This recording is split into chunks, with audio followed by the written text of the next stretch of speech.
नमस्कार मित्रांनो, मी प्राध्यापक जयंत वासनिक आणि आपण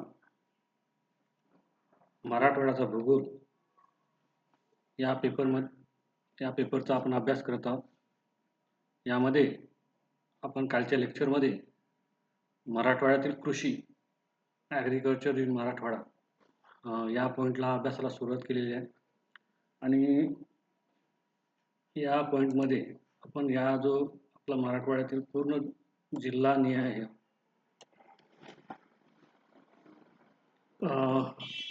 विविध पिकं त्यामध्ये या प्रकारचे विविध पिकाची लागवडीतील क्षेत्र आणि त्याचं उत्पादन या पॉईंटला अभ्यासाला सुरुवात केलेली होती. यामध्ये एकूण आपण 8 पिकांचा अभ्यास या ठिकाणी करणार आहोत आणि यामध्ये आपण बघितलं की या मराठवाड्यामध्ये सगळ्यात जास्त जे आहे ज्वारी या पिकाखाली क्षेत्र जे आहे 2006 नुसार अधिक असलेलं आपल्याला दिसून येते आणि या मराठवाड्यातील जेव्हा आपण लागवडीखालील क्षेत्र 2006 यामध्ये जर आपण अभ्यास केला तर आपल्याला या 8ही जिल्ह्यामध्ये या प्रकारचा डेटा जो आहे आपल्याला मिळतो. हा डेटा आपण जे महाराष्ट्राचं आर्थिक आणि सामाजिक समालोचन 2006 या आधारावरती आपण हा डेटा घेतलेला आहे आणि याच आधारावर आपण आज मराठवाड्यातील जिल्हानिहाय ज्वारी या पिकाच्या लागवडीखाली असलेल्या क्षेत्राचा अभ्यास आज आपण या ठिकाणी करणार आहोत.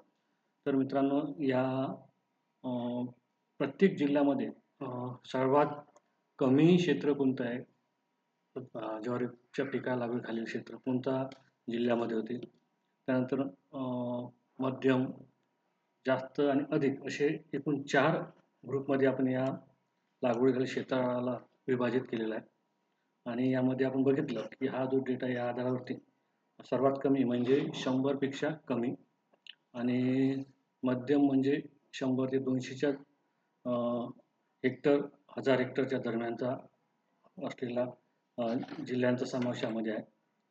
तिसरं आपण जास्त ज्यामध्ये 200 ते 300 1000 हेक्टर खालील क्षेत्र ज्वारी लागवडीखालील क्षेत्र आणि सर्वाधिक म्हणजे 300पेक्षा जास्त असे एकूण 4 प्रकारे आपण त्याला लागवडीच्या क्षेत्राला विभाजित केलं आहे आणि ते आज आपण या नकाशामध्ये कशा प्रकारे दाखवण्याचा प्रयत्न या ठिकाणी करत आहोत. तर आपण आपल्या या QGIS गेलो तर आपल्याला असं लक्षात येतं की या QGIS नुसार आपण जेव्हा डेटा ॲनालिसिस करतो तर यामध्ये या प्रकारची इमेज आपल्याला या ठिकाणी मिळते. आपण बघू शकता या ठिकाणी 100पेक्षा कमी, तर 100पेक्षा कमी असलेलं जे जिल्हा आहे ज्वारीच्या पिकाखाली लागवडीखाली क्षेत्र कमी असणारा 2006 नुसार तो आहे हिंगोली.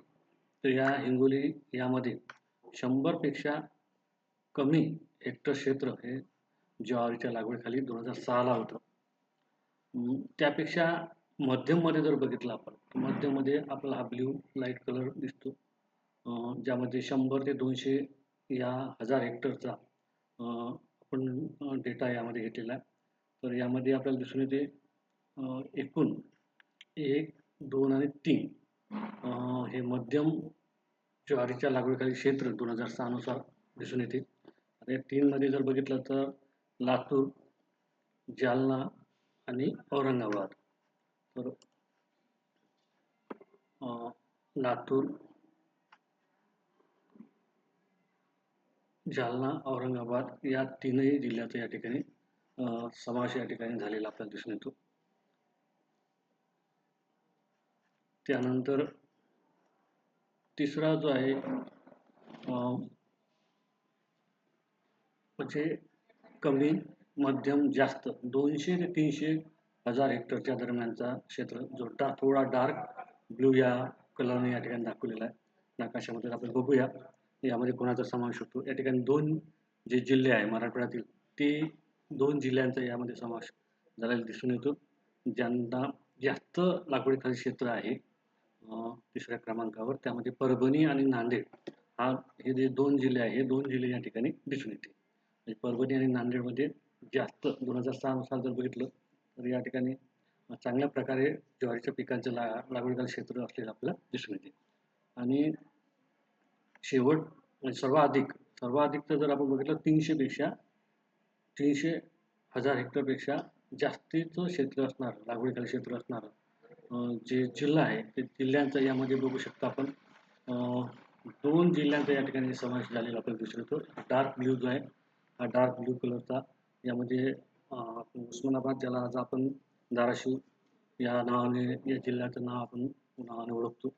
आणि हा जो दुसरा आहे तर हा बीड आहे. तर बीड या 2 जिल्ह्यामध्ये आपल्याला जे सर्वाधिक लागवडीखाली क्षेत्र असलेलं आपल्याला दिसून येते. तर अशा प्रकारे आपण या ठिकाणी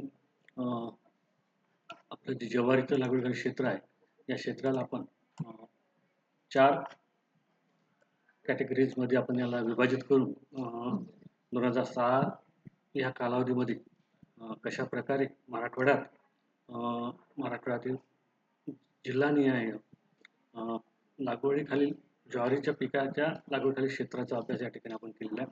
आणि यामध्ये आपण असं दिसून येते की धाराशिव आणि बीड हे 300पेक्षा जास्त लागवड 300,000 हेक्टरपेक्षा जास्त लागवडीखाली क्षेत्र या ठिकाणी दिसून येते. आणि याचं कारण आपण बघू शकता, या ठिकाणी जे एकूण जर क्षेत्र आपण बघितलं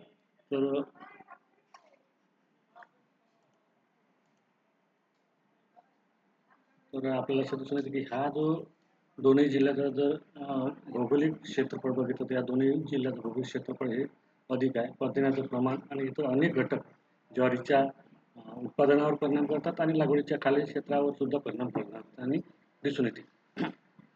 तर अशा प्रकारे आज आपण या मराठवाड्यातल्या अनेक पिकापैकी ज्वारी या पिकाचं आपण या ठिकाणी 2006च्या डेटाच्या आधारावर ॲनालिसिस करण्याचा प्रयत्न केला. मला अपेक्षित आहे की हा पॉईंट आपल्याला या ठिकाणी समजला असेल. पुढच्या वेळेस आपण या ज्वारीच्या उत्पादन हे 2006 नुसार उत्पादन किती आहे याचा आपण अभ्यास करणार आहोत. आणि त्याकरता आपण या ठिकाणी थांबूया. धन्यवाद.